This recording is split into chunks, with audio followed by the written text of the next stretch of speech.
Hi, I'm Dave Sulzer. I'm a visiting fellow at the Institute of Ideas and Imagination. Hi, I'm Daniel Leven Becker. I'm a fellow this year at the Institute for Ideas and Imagination. Welcome back to our hair care channel on YouTube. It's a pleasure today to be talking with Dave Sulzer, also known as Dave Sulzer. And it's a pleasure speaking to Daniel, who's known as, to his friends, as Daniel. Yeah, it's a very contentious nickname situation. Yeah. To prepare for this talk, I read the profile of you that was published in the New Yorker in 2023. Mm-hmm. Is that right? Yeah. And would be interested to hear you talk about what it's like to read a profile of yourself in the New Yorker. So, the writer Burke, his name's difficult. Burkhard. So Bilger or Bilger? I don't know. Oh, Burke, you're right. Burkhard Bilger. I'm sorry, Burke. So Burkhard Bilger spent a good deal of time with me. Just, coming to the lab. One night came home to see what our apartment looked like, mm-hmm. and went to various concerts and things like that. So, and then kind of disappeared for about a year. And then, boom, there it is. Interesting. And reading, it's a long article. It's about 12 pages long. Mm-hmm.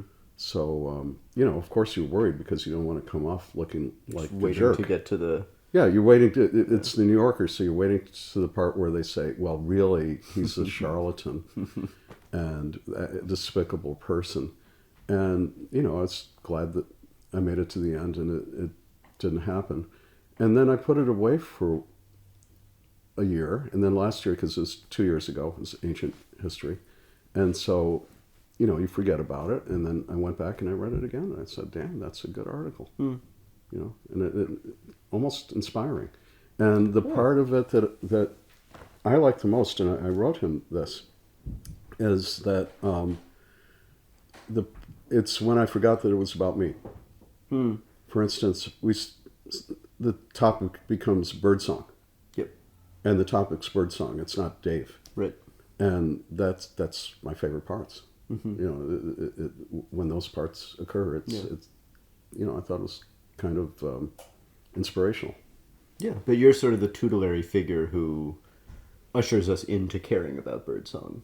Yeah, that's not a bad role to have in life. I think that's. Yeah. I think it's a great piece, and it spends a lot of time, especially toward the beginning, kind of on this notion that you have, for a long time, had these two lives, mm-hmm. almost two selves. Mm-hmm. There's Dave Sulzer, mm-hmm. David Sulzer, mm-hmm. the neuroscientist, mm-hmm. and Dave Sulzer, the musician, and that only very recently have you started to kind of inhabit them both at the same time. Yeah, and still only occasionally. Mm-hmm. Does that feel like a true assessment? Like, have you felt like you have lived a double life in that way? Yeah, definitely. Yeah. The people that I work with in the arts generally have no idea that I make a living doing something else, and vice versa. Yeah, there's an incredible anecdote about maybe it was when you were doing your PhD, mm-hmm. and your lab advisor forbade you to make music. To play music anymore. And then Laurie Anderson's office called you, and your advisor says, Dave, you asshole, you're still making music. Yeah, no, that's true. He did do that. But so the first year I was in grad school at Columbia was the first time somebody asked me to do a tour. I did tours when I was 20 and 21, but they were all in America. I was playing in a band, and we played every night and toured around the States. But then we never went, never did an international tour. And then when I came to Columbia, I was working at night as a musician. And I was among other things, I was a musical director for a performance artist named Bob Carroll. Lucinda would remember Bob, but other people wouldn't. But Bob coined the term performance art. So he had a show at with the Worcester Group, mm-hmm. The Worcester Theater on Broome Street, which is well-known experimental theater, and called the Salmon Show. And they were embarrassed. Salmon like the fish? Yeah, and they, including Bob, but the Worcester group and all the other various people there, were embarrassed to call it stand-up. Stand-up comedy. It was embarrassing. So they came up with this term performance art to describe what he was doing, which was basically a stand-up routine. The other figure, Spalding Gray, lived longer, so people tend to know Spalding, but he was another member of that. He was part of that same scene. So anyway, I became his musical director, but he always regretted using the term performance art. And that's because... This is Bob? Bob, yeah, the guy that coined it. Because he said, that means that other kinds of performance aren't art, and they're all art. And weirdly, last week, for the first time, I met we were hearing yesterday, you weren't at the talk, but just the speakers, Lucinda Childs and her, the woman doing the interview, who I guess is associated with Reid Hall, we're talking about conceptual art. And that's a term also made by a person. It's Henry Flint, who was an early colleague of Lamont Young and other minimalists. And painters, minimalist artists. And he came up with the term concept art, conceptual art. So, yeah, it's interesting to see these terms which are so embedded in this kind of Paris, New York art world, but but then go on why they developed. I think he was putting down concept art. I think he was using it sort of as a pejorative because he wanted art to be more earthy and more direct. Right. At least that's my conception of what Henry was saying. Your concept of concept art. That's it. What was objectionable about stand-up as a name? Well, they thought comedy routine, like you were Dick Gregory or that's another political, Lenny Bruce or Mort Saul or something like that. I think Bob was, he was a flower child, and he just wanted to appear to reject the received culture of his immediate predecessors. So I think it was just kind of embarrassing. I know I said that before. So no matter what it was, it would have been...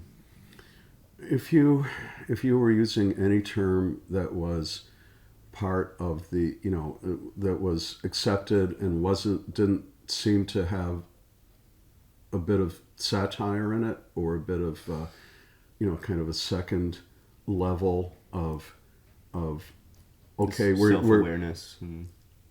Yeah, and that's being generous. And of course, I love Bob. He's a wonderful person and great person to work with. The reason I brought him up was because he asked me I was his music director. I was music director for a couple of the La Mama kind of troupes. Another one's called Spider Women Theater. Spider Women Theater were 3 American Indian sisters from Brooklyn who were comedians, but embraced being comedians. Yeah. Bob didn't. He rejected it. Being a comedian somehow wasn't analytical enough, or it wasn't satirical enough, or it wasn't quite snide enough. So and it wasn't just him. I mean, Spalding Gray didn't call himself a comedian either. Maybe a storyteller, maybe. Right. When you think about Spalding Gray now, you don't think comedian. But of course, that's he was doing comedy routines, and he was very good at it, as was Bob. So I think they just wanted to say we're to an extent we're revolutionaries. So he asked me to go on tour with him and run the bands. It was sort of like being with Chuck Berry, in that Chuck Berry would go. I had this experience also with Bo Diddley. They would just go from town to town and pick up local players, right? Because you make more money. You don't have to pay for airfare. You don't have to pay for hotels. Sure, yeah. Okay, maybe the people don't quite know the music that well, but you better know, if you're a musician playing rock music, you better know Chuck Berry songs. Right. So, do one rehearsal and out. That's so cool. But that's what we did in Britain. Yeah. And so I went to Britain, and, I had to ask my boss in grad school, can I take a couple of weeks off here and field work? Yeah, and do it. And he said, yeah, but when you come back, no more music. Can't play music anymore. Wow. Does anyone still do that, by the way? Play music or show up, go from town to town, and like sort of just engage local musicians? Yeah. Well, I had a conversation about this. This guy in Paris, American guy named Reese Chatham. Do you know Reese? Yeah. So with the, he, like 100 guitars, right? Yeah. So he goes town to town, and you get 100 guitar players from that town, which means you don't have to pay 100 airfares or breakfasts or per diems, and then you also know that at least 100 people are going to show up at the audience because it's everybody's partner and kids and so on. That's very so cool. It's a smart move. Yeah. But it definitely has its antecedents in Bo Diddley and Chuck Berry. So to change gears a little bit, you're in Paris right now, and you're working at the National Museum of Natural History. Working is a term. I'm a celebrated visitor. It's great. It's great. So thank you to the Institute for enabling that. So I show up, and they act like I'm a big shot. And do you want to see the collection? And we go behind to see the collections that aren't on display, and have really wonderful conversations with the people that run the botany gallery. Tomorrow I'm going to the Museum of Man, so I'll be able to see the what's behind in the collection, not on display, of mankind's earliest art. Okay. So it's really been wonderful. I've learned a great deal. And that's your focus at the History Museum, the Natural History Museum, also. The Natural History Museum, the early work on minerals, the invention of the color wheel. That's what I remember hearing you talk about the other day. Yeah, the beginning of paleontology, and specifically how only the skeletons remain, and people had to and continue to give life to these extinct animals. How do you paint them? And it goes to the Botany Museum too. The specimen, it was 8 million dried specimens. How do you reconstruct what they look like in life? Photographs can't do that. Right. But the artists that work there, that's their work. Are you indulging a personal interest? Is this a project that you see becoming a bigger? Well, it'll be a book. It'll be a book. Yeah, neuroscience and math of visual art. Okay. And I've done this in music. Right. We should say that you have a book that came out 4 years ago. 2022. 22. 3 years ago. Music, Math, and Mind. That's the name of the book. And it's about the physics of sound and music, and why. Is it arbitrary that we go do, re, mi, and no, it's not. And why is that? Why is one sound different than the other?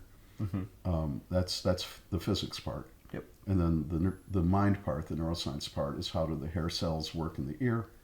How can you understand different pitches? How is this information conveyed to other parts of the brain, and how do you begin to understand what you're hearing? So that's a book on that, and then do something analogous on visual art. Well, one thing I think that's striking about your book on music is they could be very dry lessons in anatomy and neurology and physics. But why do that?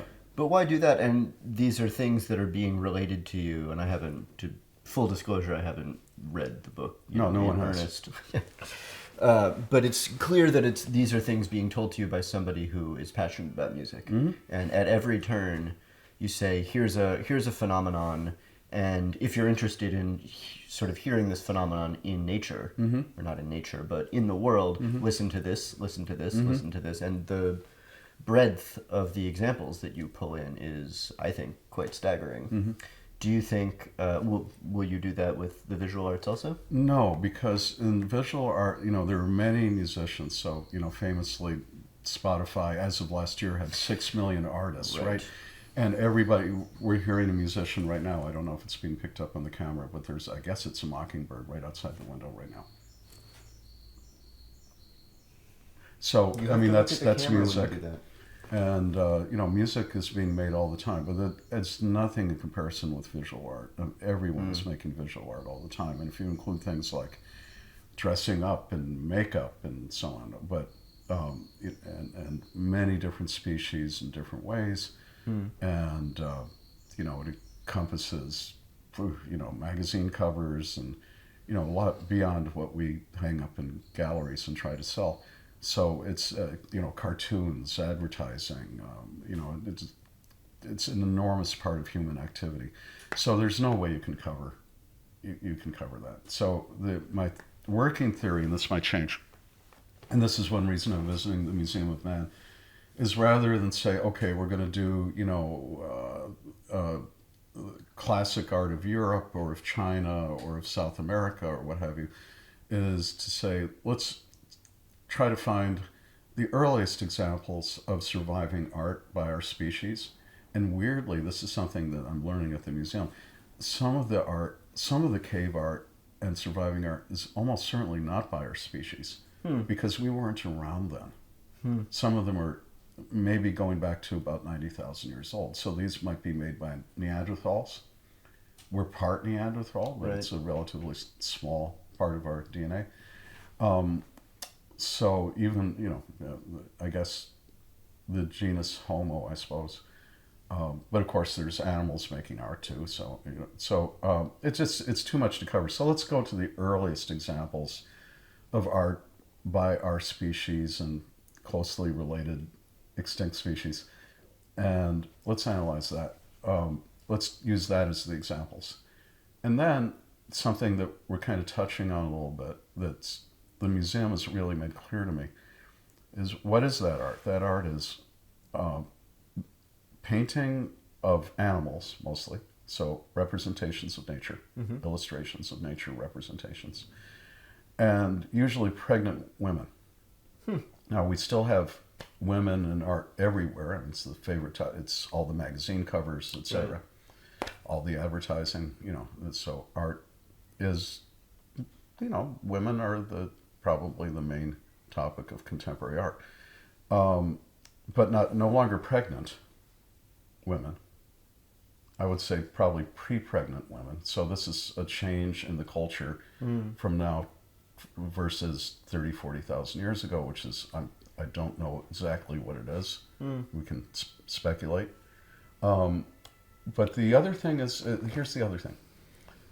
We now, in our world, the world of the Institute of Ideas and Imagination in Paris and Columbia University and all that, we have sort of this idea of fine art and illustration. And these are different things. In no way were they different things at that time. And they weren't really even different things in the Renaissance because Leonardo was interested in both. Yep. And then something happened in the culture, and I think it might have even been in Paris mostly, and I think it's about commercial properties. I think it's, can you sell this? Can you sell it for a lot of money? Right. How do we make this more valuable than that? Yep. I think that's what it is, but I'm not sure. And they become two different separate traditions. So I'd like to talk about that too.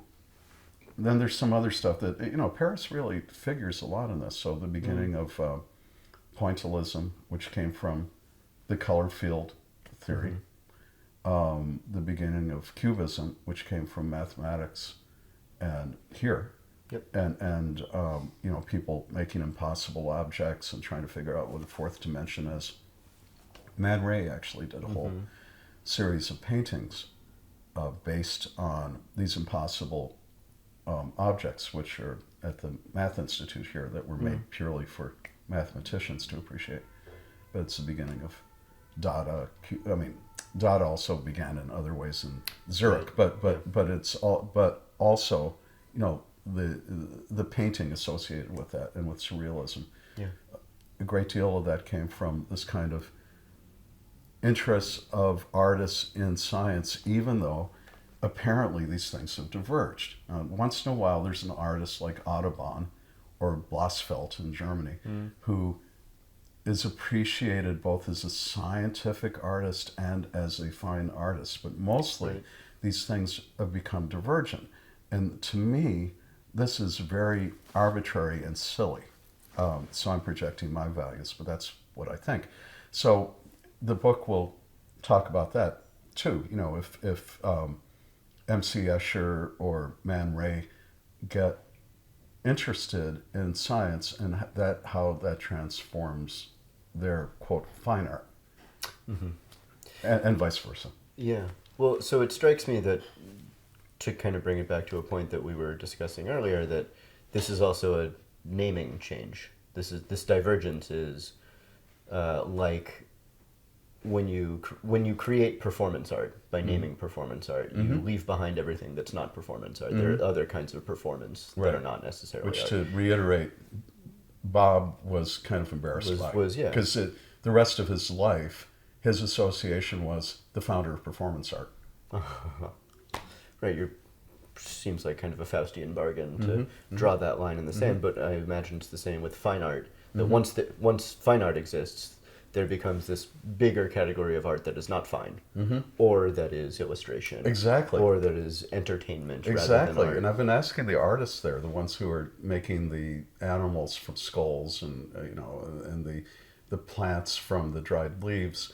Don't you kind of resent this? And they love their work so much they won't admit that they resent it, but I think they do. Why would they resent it? Well, they have all the skills.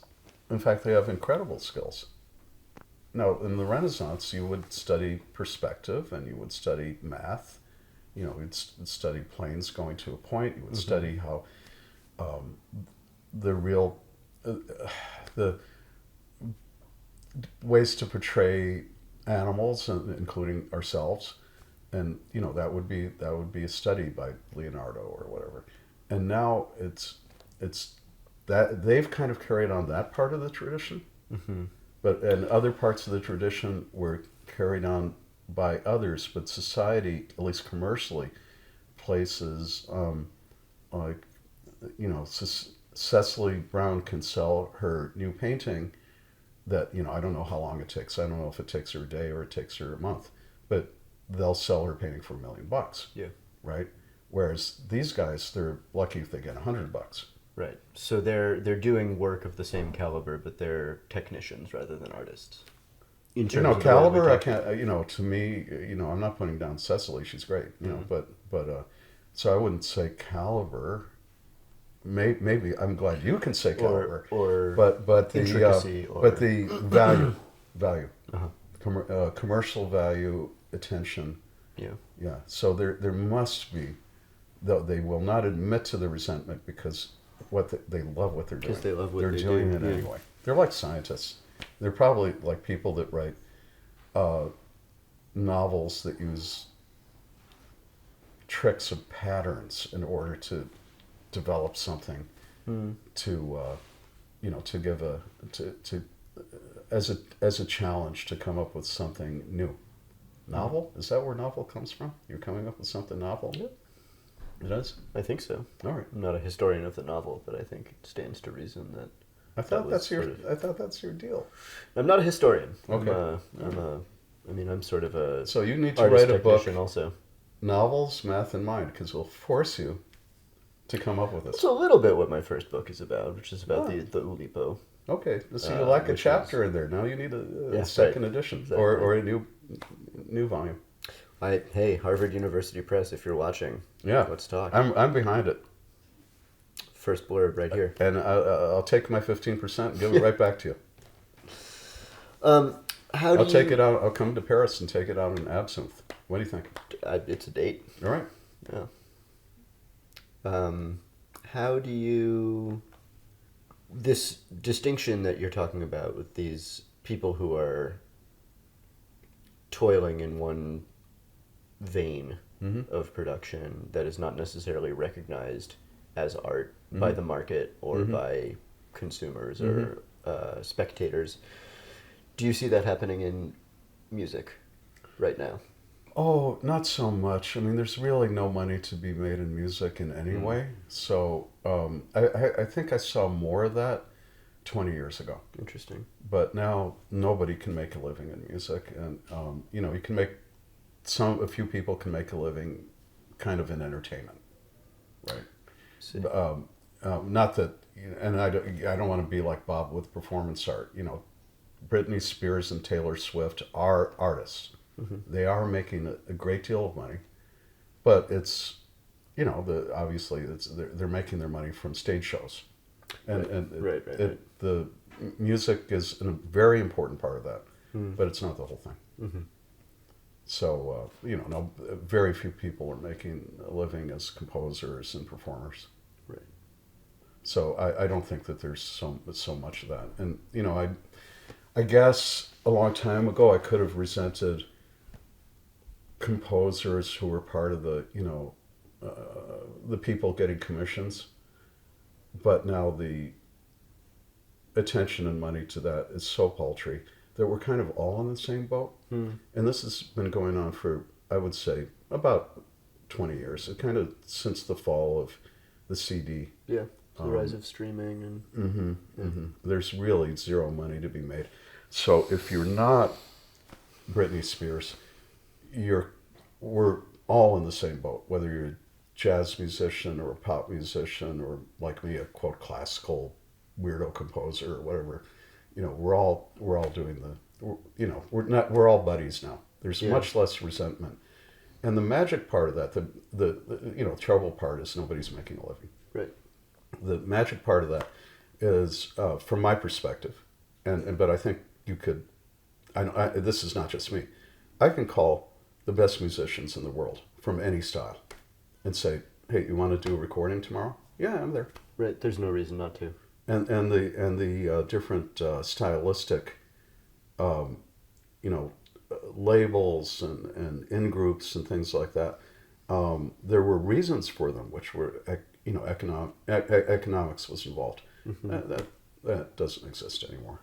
So I can call up a jazz player from any of the different branches of jazz, and have them play together. I mean, jazz has always been like that. There's always been a lot of cross. Louis Armstrong would play with modernists and all that. But now even more so.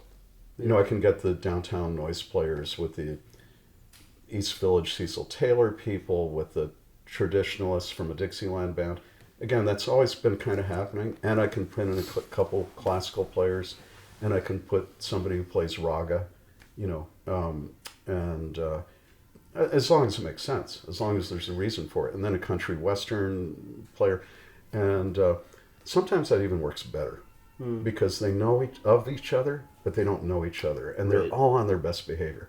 So a bunch of, for the last several years, a bunch of my best recordings have been by collecting the right people. Collecting people who are really something in their particular talent. Yeah. And they're aware of the other people that never met them. And they're going, wait, I'm working with Sarah Vaughan's bass player. Oh, I'm working with the top, concerto violinist in the country. Oh, I'm working with this great gospel singer. And everybody's on their toes and listening. Listening is the most important. I don't know about writing a novel, but in music, listening is the single most important ingredient in your talent, right? And they're all listening so carefully, every phrase, responding to that. And that's really lovely. Whether the music is composed on a page in front of them, or it's improvised, or they're following a chord structure or something like that. A lot of the players that I work with, for instance, flamenco musicians, do not know how to read music. That's not part of their tradition. But they're so interested in harmony, for instance, or how, if they get a chance to work with an orchestra, they're thrilled, Yeah. So that's what's kind of sad but wonderful about the particular time and place we're in. Yeah, that's a really lovely thought. It's I want to say it's a little bit simplistic, but I want to say that's sort of like the Chuck Berry, Bo Diddley going from town to town and assembling who's available, but for the internet age. That's Because right. you're getting That's right. people who are aware of each other. We're not really doing it on the internet. We're still trying to bring people into studios, but most records these days are made on the internet. And I'm just imagining, like, one of the good Bo things we can Diddley say. actually asked me to be his traveling companion. Really? Yeah, because I played for him a little bit, and he said, because we both lived in Gainesville, Florida at the time, and I played guitar for him, and he said, I'm doing all these shows, and I would rather have you come with me. We'll take the plane together. You go out and teach the players the songs, and then I'll just come out for the show. And I thought Was that an attractive offer at all? it was, because I really adore and did adore Bo Diddley. He was a wonderful human being, just a great person. You hear all stories about Chuck Berry and everything. You never hear these stories about Bo. Every story I've ever heard about Bo Diddley is like he's just a wonderful person, and that was definitely my experience. Incredibly intelligent, talented, seemed to care about other people, interested in the world, the culture. So it was, but I realized I would not be able to make a living. The money was just too poor. I would not be able to pay the rent even in Gainesville. What year was that? Oh, that was like around 1980. Okay. Yeah. 80, 81. And then I moved to New York. So it would have been 81. He asked me to do that, and he said, "Go to New York. You're crazy. New York's terrible. That's a terrible place to live." He lived on a farm. He had a farm with a workshop, where he'd build those big square guitars, and that's what he loved. Yeah, New York is a very different mind space than that. You don't have a farm in New York. I don't have my own farm in New York City. Not in the city. Mm-mm. Do you have a place upstate? Nope, we don't. No. I'm really not a good follower of Bo Diddley. Well, I don't know. Despite the obvious respect. Yeah.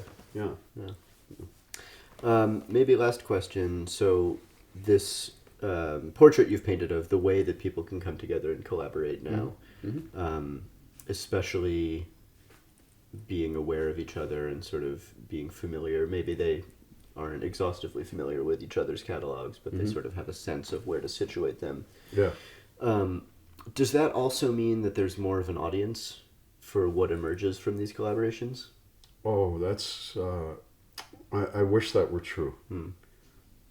I don't know what the only idea I have from audience is getting data from Spotify and Apple Music. Which is a pretty dismal. Yeah. Well, financially it's terrible. It's 0.1 cent per play. Yeah. So when you go to Spotify and you say, "Oh, that song has been played 30,000 times," that's a successful song. So I hope I'm doing this right. That would be, let's see, $3 for 3,000. So yeah, you'd made $30 through the entire lifetime of that song. Yeah. So $30, right? And it costs hundreds of dollars to record that song. Yep. And if you're really doing a big pop production or classical, it's thousands of dollars. But it made back $30, right? So, what is the audience for that? I don't know. I would say it also sabotages itself for those existing presenting organizations, which are still around.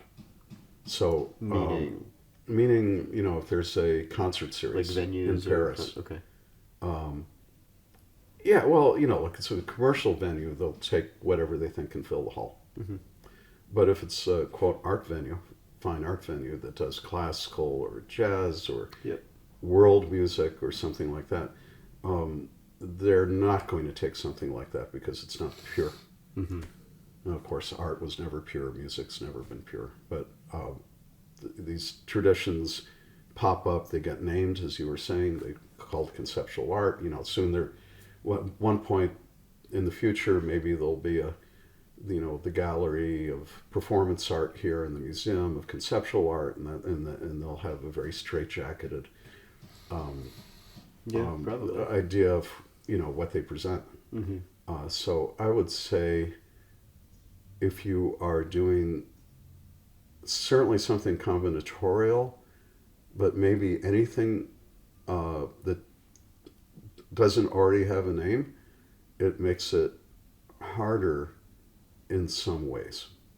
It makes it harder to, say, have your work presented. To place, to Yeah, find. so I hate to pick on Reese, who I hardly know, but he does live in Paris. So, by saying this is classical music, even though it's actually all electric guitars, this allows him to place this in, a philharmonic hall and be paid through money that probably ultimately came from taxpayers or something, but, donors. Mm-hmm. But it gets filtered through that world. Yep. So it's kind of smart to do that. And in fact, I'm doing that a bit myself by saying, I'm writing classical music. Mm-hmm. No, is it really classical music? No, is it really jazz? Is it really pop? Is it country? Is it flamenco? All these are bullshit. Right. And it has been always. I mean, Yes, this is bullshit for Duke Ellington. I would call it jazz. Jazz is a world music is one that I was around to see. World music came up and you go, what the hell is world music? And Louis Armstrong is like, people said it's not folk music, and he said, well, it's made by folks. I've never heard a mule play this music. Yeah. So all these things are kind of silly, but they're it's like fine. It's just as you said, it's like fine art and illustration. It's made for a commercial purpose. Mm-hmm. I guess it would be healthy for us to realize that, but also realize how shallow that is, and that will be. So while we're talking about prehistoric art, I think that has to be a theme that I have to work on, and I have to say, coming here, working, presented by the Institute, giving me a place to stay, and an office. That's really nice. And then, having this relationship with the Museum of Natural History, it's why this is occurring to me. Mm-hmm. Well, thank you so much. Thank you too.